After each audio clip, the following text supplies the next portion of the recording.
بسم الله الرحمن الرحيم. الحمد لله الذي أنزل على عبده الكتاب ولم يجعل له عوجا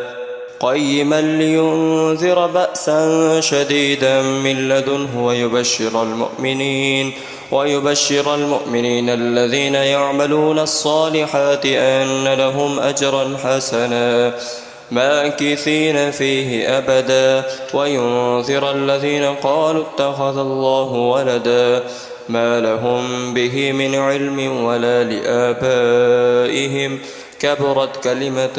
تخرج من أفواههم إن يقولون إلا كذبا فلعلك باخئ نفسك على آثارهم إن لم يؤمنوا بهذا الحديث أسفا إنا جعلنا ما على الأرض زينة لها لنبلوهم أيهم أحسن عملا وإنا لجاعلون ما عليها صعيدا جرزا أم حسبت أن أصحاب الكهف والرقيم كانوا من آياتنا عجبا إذ أوى الفتية إلى الكهف فقالوا ربنا آتنا من لدنك رحمة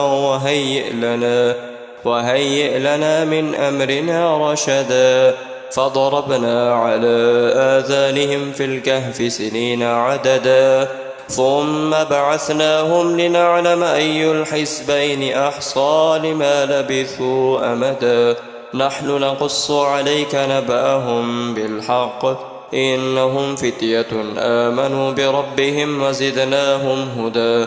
وربطنا على قلوبهم إذ قاموا فقالوا ربنا رب السماوات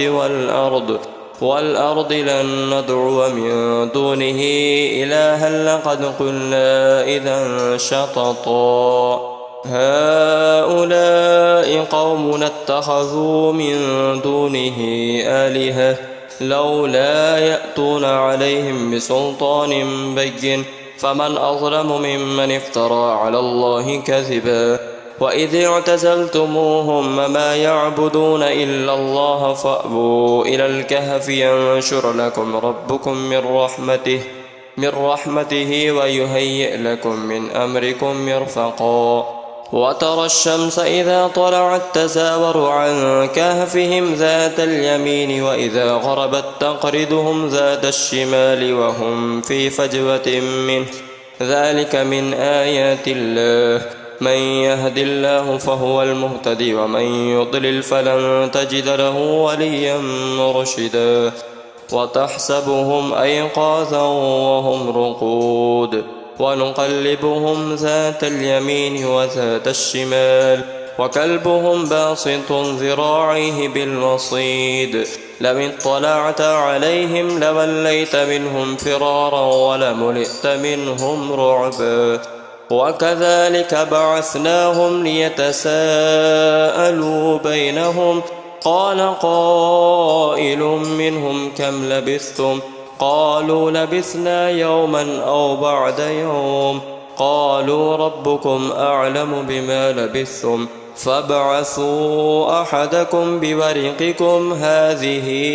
إلى المدينة فلينظر أيها أزكى طعاما فليأتكم برزق منه وليتلطف ولا يشعرن بكم أحدا إنهم إن يظهروا عليكم يرجموكم أو يعيدوكم في ملتهم ولن تفلحوا إذا أبدا وكذلك أعثرنا عليهم ليعلموا أن وعد الله حق وأن الساعة لا ريب فيها إذ يتنازعون بينهم أمرهم فقالوا ابنوا عليهم بنيانا ربهم أعلم بهم قال الذين غلبوا على أمرهم لنتخذن عليهم مسجدا سيقولون ثلاثة رابعهم كلبهم ويقولون خمسة سادسهم كلبهم رجما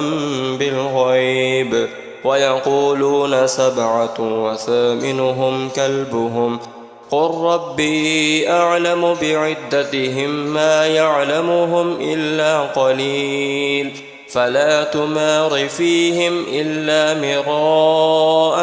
ظاهرا ولا تستفت فيهم منهم أحدا ولا تقولن لشيء إني فاعل ذلك غدا إلا أن يشاء الله واذكر ربك إذا نسيت وقل عسى أن يهديني ربي لأقرب من هذا رشدا ولبثوا في كهفهم 300 سنين وازدادوا 9 قل الله أعلم بما لبثوا له غيب السماوات والأرض أبصر به وأسمع ما لهم من دونه من ولي ولا يشرك في حكمه أحدا واتل ما أوحي إليك من كتاب ربك لا مبدل لكلماته ولن تجد من دونه ملتحدا واصبر نفسك مع الذين يدعون ربهم بالغداة والعشي يريدون وجهه ولا تعد عيناك عنهم تريد زينة الحياة الدنيا ولا تطع من أغفلنا قبله عن ذكرنا واتبع هواه وكان أمره فرطا وقل الحق من ربكم فمن شاء فليؤمن ومن شاء فليكفر إنا أعتدنا للظالمين نارا أحاط بهم سرادقها وإن يستغيثوا يغاثوا بماء كالمهل يشوي الوجوه بئس الشراب وساءت مرتفقا إن الذين آمنوا وعملوا الصالحات إنا لا نضيع أجر من أحسن عملا أولئك لهم جنات عدن تجري من تحتهم الأنهار يحلون فيها من أساور من ذهب ويلبسون ثيابا خضرا من سندس وإستبرق متكئين فيها على الأرائك نعم الثواب وحسنت مرتفقا واضرب لهم مثل الرجلين جعلنا لأحدهما جنتين من أعناب وحففناهما بنخل وجعلنا بينهما زرعا كلتا الجنتين آتت أكلها ولم تظلم منه شيئا وفجرنا خلالهما نهرا وكان له ثمر فقال لصاحبه وهو يحاوره أنا أكثر منك مالا وأعز نفرا ودخل جنته وهو ظالم لنفسه قال ما أظن أن تبيد هذه أبدا وما أظن الساعة قائمة ولئن رددت إلى ربي لأجدن خيرا منها منقلبا قال له صاحبه وهو يحاوره أكفرت بالذي خلقك من تراب ثم من نطفة ثم سواك رجلا لكن هو الله ربي ولا أشرك بربي أحدا ولولا إذ دخلت جنتك قلت ما شاء الله لا قوة إلا بالله إن ترني أنا أقل منك مالا وولدا فعسى ربي أن يؤتيني خيرا من جنتك ويرسل عليها حسبانا من السماء فتصبح صعيدا زلقا أو يصبح ماؤها غورا فلن تستطيع له طلبا وأحيط بثمره فأصبح يقلب كفيه على ما أنفق فيها على ما أنفق فيها وهي خاوية على عروشها ويقول يا ليتني لم أشرك بربي أحدا ولم تكن له فئة ينصرونه من دون الله وما كان منتصرا هنالك الولاية لله الحق هو خير ثوابا وخير عقبا واضرب لهم مثل الحياة الدنيا كماء إن أنزلناه من السماء فاختلط به نبات الأرض فأصبح هشيما تذروه الرياح وكان الله على كل شيء مقتدرا المال والبنون زينة الحياة الدنيا والباقيات الصالحات خير عند ربك ثوابا وخير أملا ويوم نسير الجبال وترى الأرض بارزة وحشرناهم فلم نغادر منهم أحدا وعرضوا على ربك صفا لقد جئتمونا كما خلقناكم أول مرة بل زعمتم أن لن نجعل لكم موعدا ووضع الكتاب فترى المجرمين مشفقين مما فيه ويقولون يا ويلتنا ما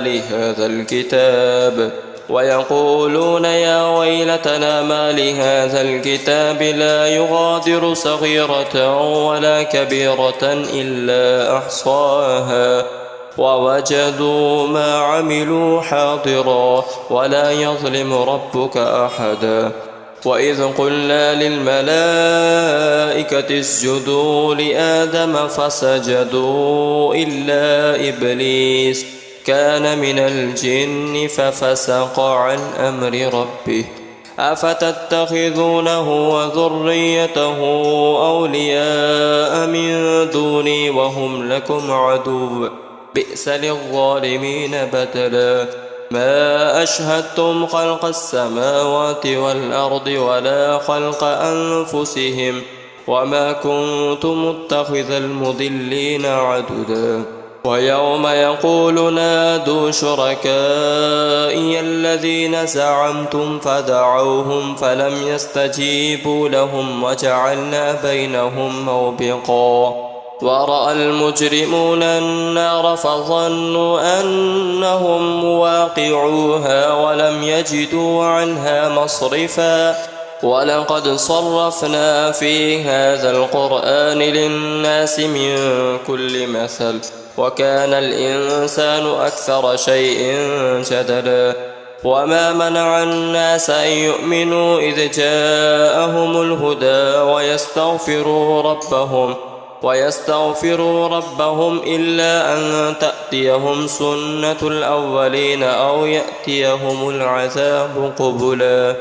وما نرسل المرسلين إلا مبشرين ومنذرين ويجادل الذين كفروا بالباطل ليدحضوا به الحق واتخذوا آياتي وما أنذروا هزوا ومن أظلم ممن ذكر بآيات ربه فأعرض عنها ونسي ما قدمت يداه إنا جعلنا على قلوبهم أكنة أن يفقهوه وفي آذانهم وقرا وإن تدعوهم إلى الهدى فلن يهتدوا إذن أبدا وربك الغفور ذو الرحمة لو يؤاخذهم بما كسبوا لعجل لهم العذاب بل لهم موعد لن يجدوا من دونه موئلا وتلك القرى أهلكناهم لما ظلموا وجعلنا لمهلكهم موعدا وإذ قال موسى لفتاه لا أبرح حتى أبلغ مجمع البحرين أو أمضي حقبا فلما بلغا مجمع بينهما نسيا حوتهما فاتخذ سبيله في البحر سربا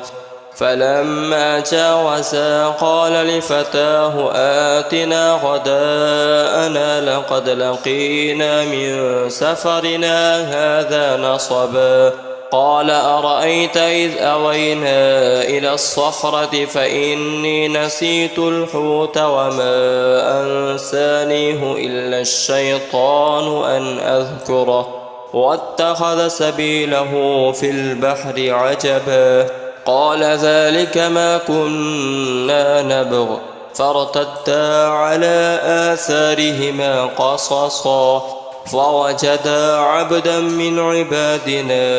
آتيناه رحمة من عندنا وعلمناه من لدنا علما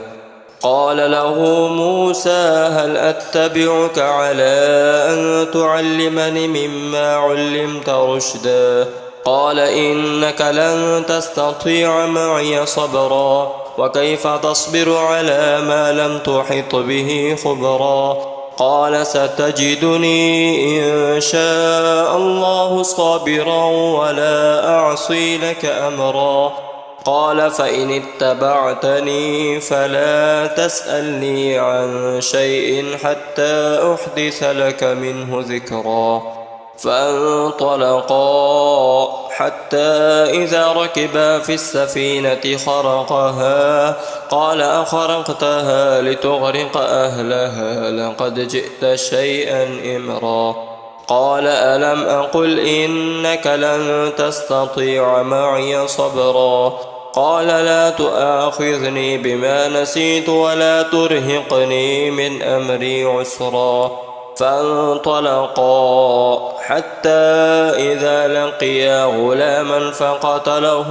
قال أقتلت نفسا زكية بغير نفس لقد جئت شيئا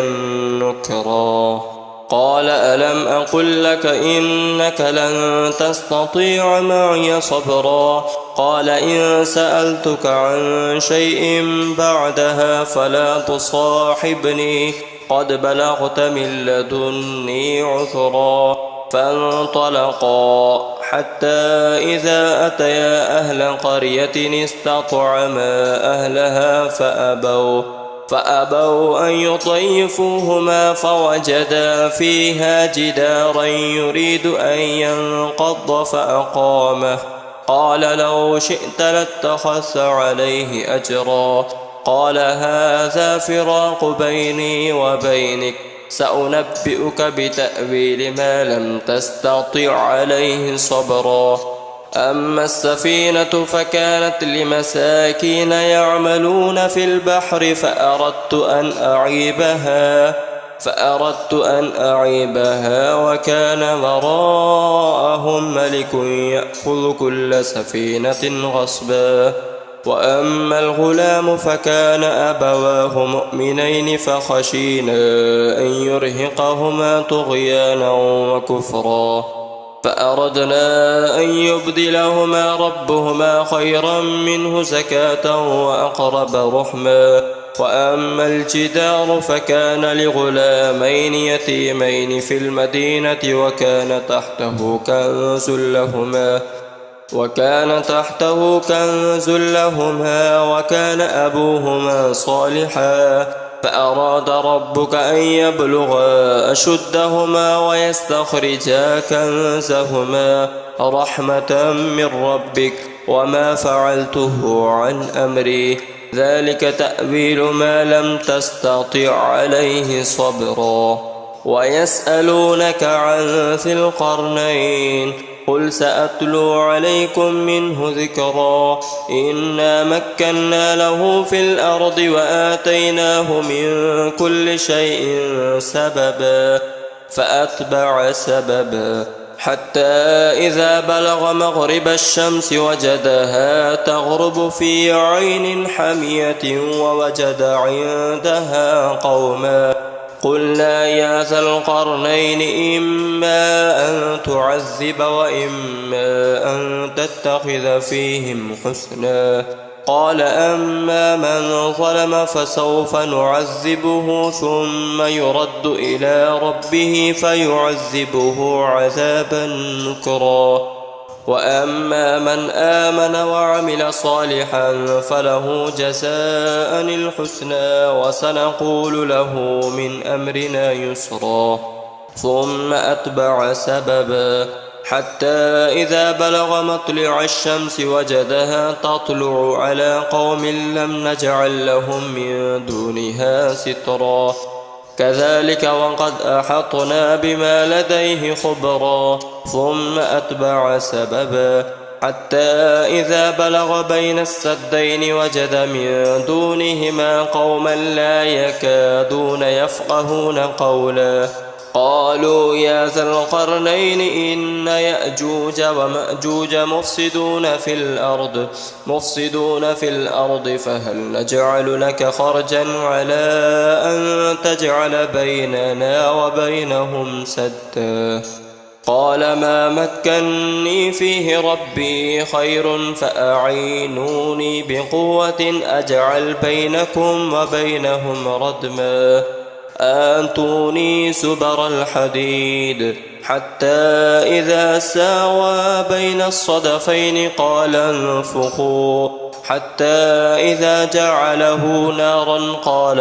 آتوني أفرغ عليه قطرا فما استطاعوا أن يظهروه وما استطاعوا له نقبا قال هذا رحمة من ربي فإذا جاء وعد ربي جعله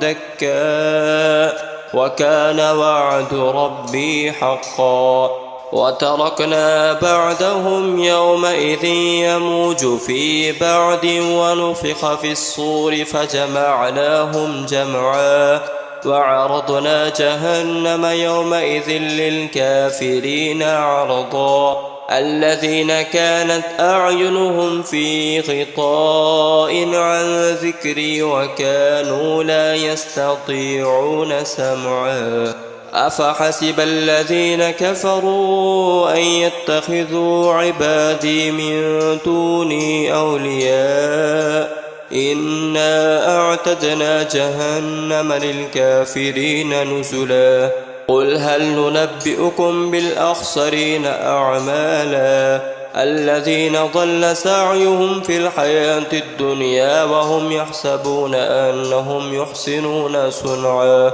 أولئك الذين كفروا بآيات ربهم ولقائه فحبطت أعمالهم فلا نقيم لهم يوم القيامة وزنا ذلك جزاؤهم جهنم بما كفروا واتخذوا آياتي ورسلي هزوا إن الذين آمنوا وعملوا الصالحات كانت لهم جنات الفردوس نزلا خالدين فيها لا يبغون عنها حولا قل لو كان البحر مدادا لكلمات ربي لنفد البحر قبل أن تنفد كلمات ربي ولو جئنا بمثله مددا قل إنما أنا بشر مثلكم يوحى إلي أنما إلهكم إله واحد فمن كان يرجو لقاء ربه فليعمل عملا صالحا